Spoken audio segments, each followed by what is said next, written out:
Avengers Infinity War, as the Russo Brothers films go on, I think I enjoy them more and more and more. This is definitely the film where it's just like a non-stop action scene after action scene.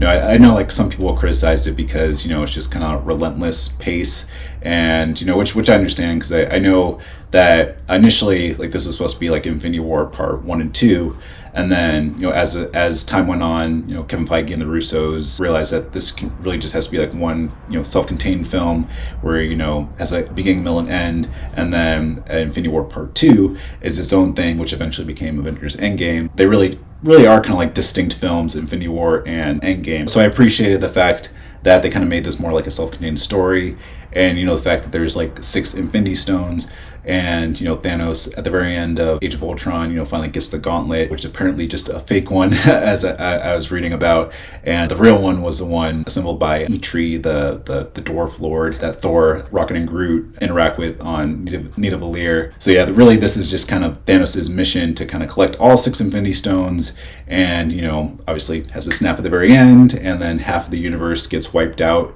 So this is really kind of like his moral mission, not just like be a crazy villain and annihilate half the universe, but really his mission is to bring balance, perfectly balanced as all things should, because he has this whole backstory of his home on Titan, the planet Titan, how it was very overpopulated, and all the resources were depleted, and people were just dying left and right. So he didn't want that to kind of be the future for the universe, so he kind of made his mission to figure out a way to kind of make things more balanced. So he kind of thought in his mind to kind of wipe out half the universe so that people can have like more like food and clear skies and all this stuff, which I know some people have a problem with. They're just like, wait, instead of like wiping out half the universe, why don't you just double the resources?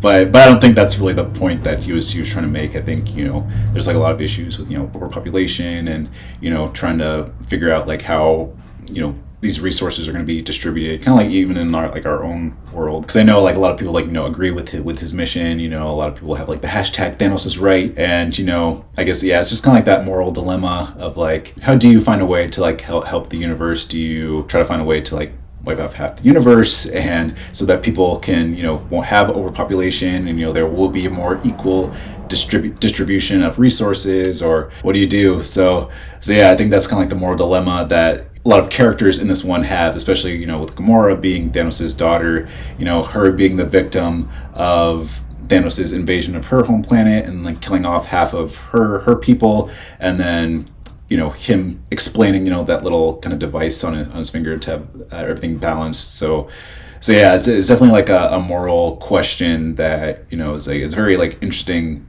perspective that people have. But yeah, I think that's something that really gets explored in this movie, and that's just something that all the characters grapple with. And then obviously with all the Avengers like trying to prevent him from doing this, you can obviously see they're on the side of saving half the universe. They don't really see his perspective, but I know the writers were trying to write Thanos as the protagonist of this story. So even if you don't agree with him, you still see his perspective and his point of view. Obviously he has the most screen time, and then with this story, kind of bounces back and forth between different Avengers, which is something that they really wanted to do, because speaking of balanced, there's obviously like so many characters in this movie, and I think originally they were just wanting them all to be kind of in the same room, but they then realized like not everyone will have like a line to say, and not everyone will have anything to do really. So they decided to have kind of split up the parties and like pair certain Avengers with other Avengers, because I was a big fan of the first Avengers movie, seeing these kind of different movies and franchises come together.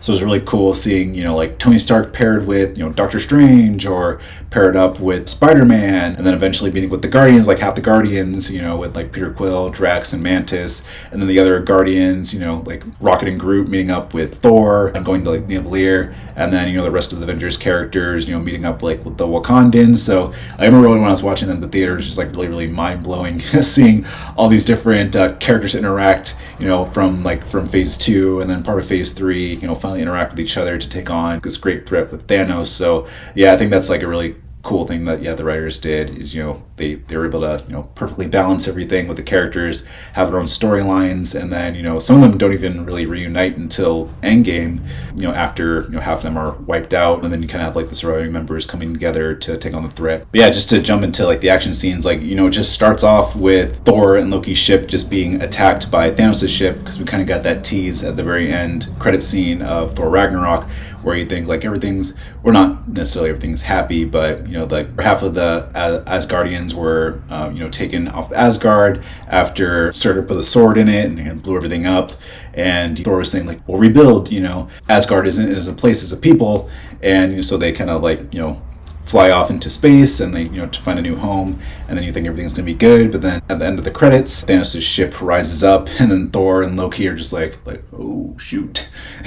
Because at the very end of Thor Ragnarok, Loki stole the Tesseract, and obviously within the Tesseract is one of the Infinity Stones, so that's the reason why Thanos is after them.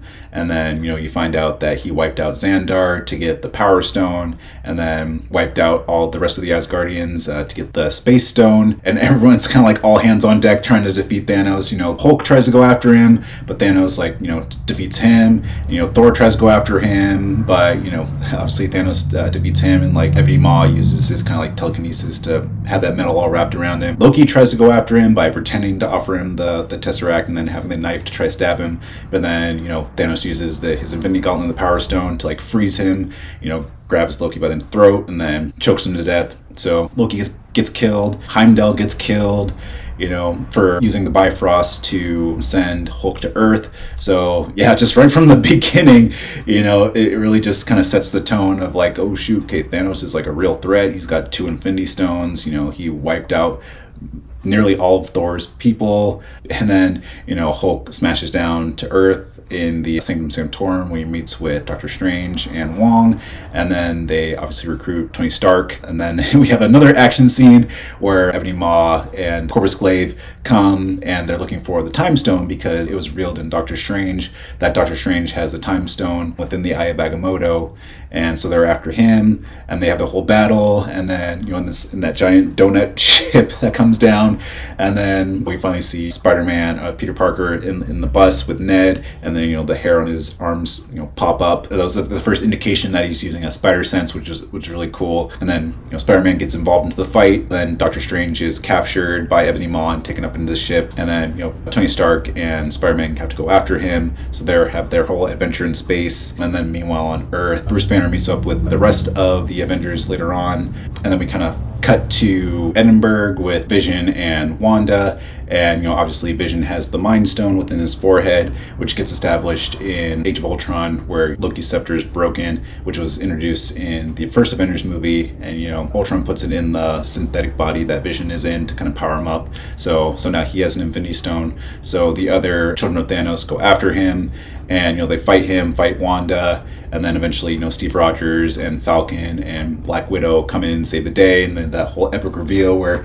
Steve Rogers comes out of the shadows and the Avengers score comes on, which is really cool. They fight them off and they get away, and then they kind of all meet up at the Avengers compound, and they realize that Vision has to go to Wakanda. They figure out that Shuri, who was introduced in Black Panther, can find a way to remove the Mind Stone from him safely without killing him. And then we have the whole Battle of Wakanda, where the children of Thanos are kind of going after the Infinity Stone, and then meanwhile in space, they have a whole action scene of the Guardians kind of going after Thanos, who kind of just picked up the Reality Stone and like wiped out Nowhere and wiped out the Collector to pick that up. So now he has like more stones, kidnaps Gamora. They go to Vormir. She tosses her off the side of the cliff. She dies, and then he finally gets the Soul Stones. Now he has 4 Infinity Stones. Goes to Titan.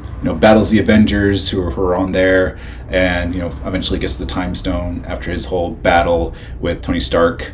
And Doctor Strange is saying that just spare his life and I'll give him the stone. Eventually gives him the Time Stones. Now he has 5 stones. Goes to Battle of Wakanda, fights off the Avengers, tries to battle Vision, and then Wanda's trying to stop him.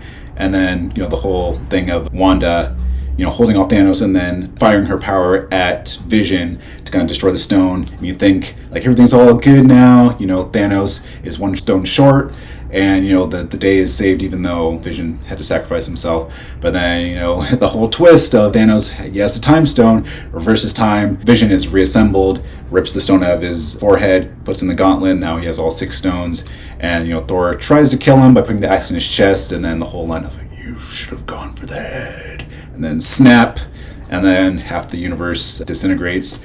So like not only there's like a lot of good action, but there's a lot of good drama. I think just another good theme is the whole theme of sacrifice, kind of like what I was saying earlier. A lot of people sacrificing their lives for the stone.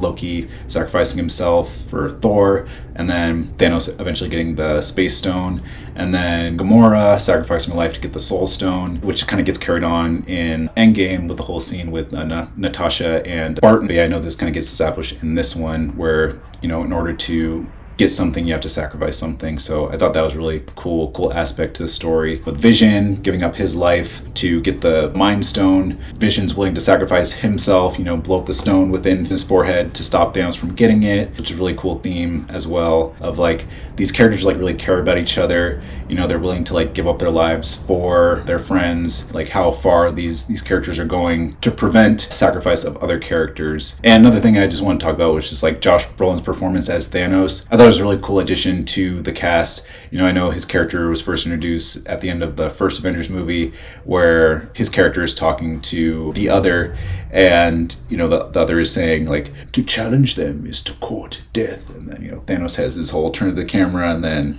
has a smile, which is played by another actor who was actually a stunt performer in Civil War. Then we replaced him with Josh Brolin, and he was introduced in Guardians of the Galaxy.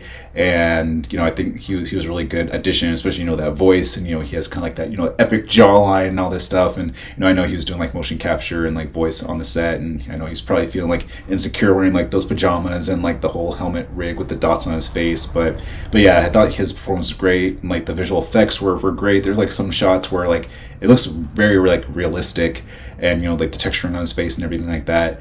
But yeah, I thought he was definitely a standout in this movie, and the fact that like kind of like what I was saying earlier about like he's like the protagonist of this movie was like a really cool aspect. So yeah, that's something that I definitely enjoyed about his performance for sure. Yeah, and lastly, I just wanted to kind of talk about the comedy in the movie as well. I think like something that really stands out is like Thor's interaction with Rocket and Groot, kind of like their jokes and everything, or even like the scenes between Star-Lord and Thor, where it's like, are you copying me? He's trying to copy me.